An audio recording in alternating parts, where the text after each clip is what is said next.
Definitely the most epic aspect of the PS5 has to be its controller, the Dualsense. It is more than an evolution of the previous controllers, it is a radical change for everything that PS5 represents. It has triggers that dynamically adapt its resistance, an extremely precise vibration, a set of microphones to record your voice, and best of all, a lot of secrets, tips, and curiosities that we will show you in this video. Super players. Although there are already DualSense controllers with colors other than white, such as red or black, these controllers are more expensive than the DualSense with the original colors, which in itself are relatively expensive. However, many people are unaware that the DualSense has a part that you can remove with your own hands. That's right, this allows you to modify the look of your DualSense with just a few dollars without having to buy a new one and spend a lot of money. One of the most iconic visual aspects of the DualSense has to be its LED lights that, as we all know, can change color. In games that support this functionality, the DualSense will change the color of its lights depending on the context of the game, and likewise, these lights can be recognized by the camera used by the PSVR, and are also used to indicate that your controller is charging. However, many people are unaware that apart from the colored lights, there are other small white LED lights that are used to indicate which player you are. That is, player number 1 has only 1 light on, player number 2 has 2, and so on until 4 lights are on. I bet you didn't know that little detail, right? Sure, you probably know that the DualSense controller works wirelessly through Bluetooth, but have you ever wondered, where is the Bluetooth sync button on the DualSense? All Bluetooth devices are supposed to have it, right? Well, if you haven't found it, it's because it literally doesn't exist. The only way to put the DualSense into pairing mode is by holding down the PlayStation button and the share button at the same time until the lights on the controller start to flash. That way, you are ready to pair your DualSense with a compatible device that supports Bluetooth. And since now we know how to pair our DualSense, surely you are curious about which devices are compatible with this controller. I have good news for you. The DualSense works with almost everything. It works with PCs, with Android devices, and even with iPhones, iPads, iPod Touches, and even Apple TVs.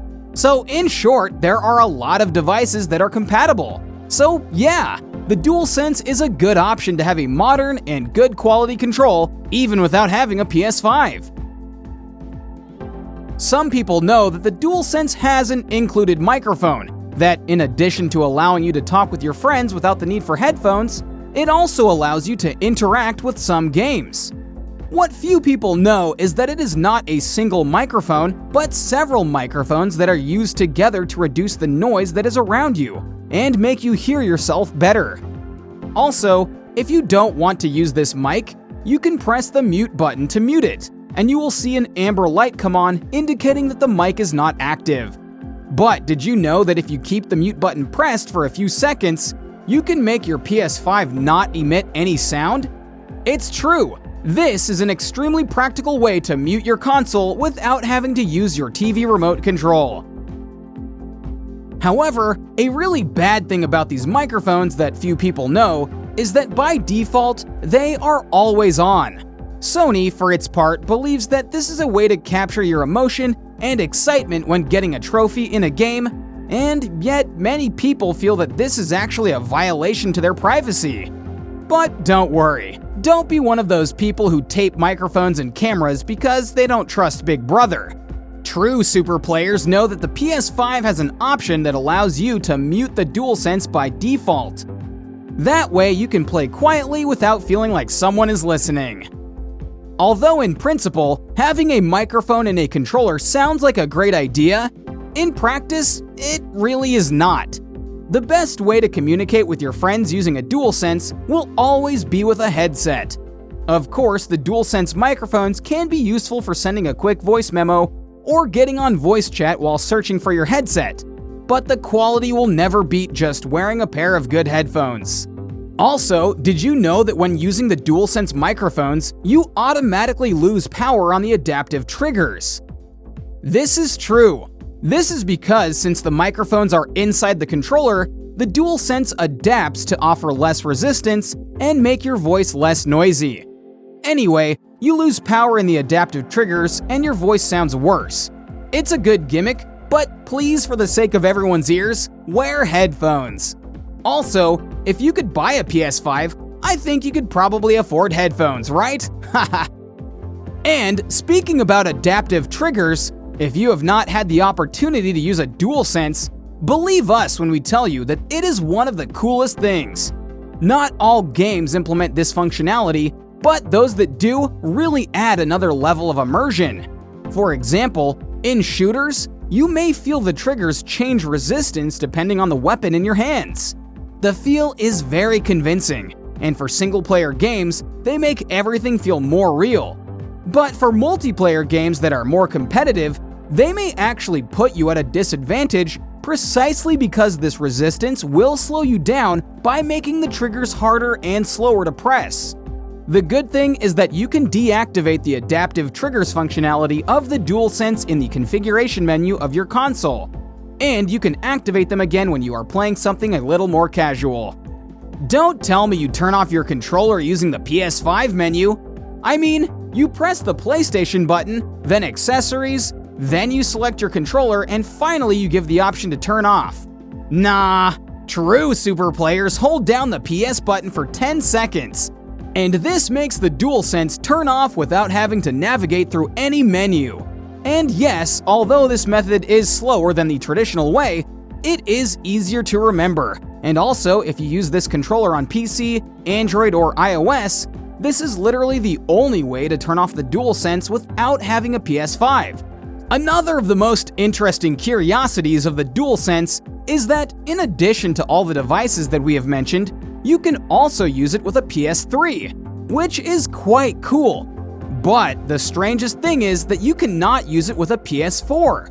That's right, neither by cable nor by synchronizing via Bluetooth.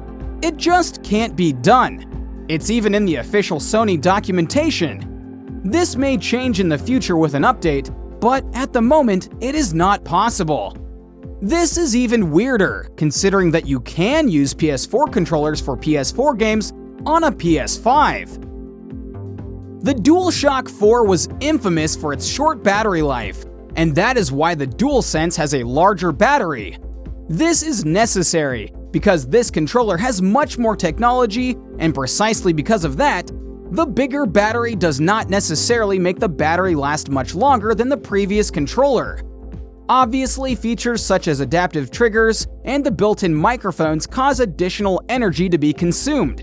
But you can save energy by using some of these tips. For example, the Dualsense always stays on by default. Therefore, we recommend that you change this setting so that it turns off after a while without it being used.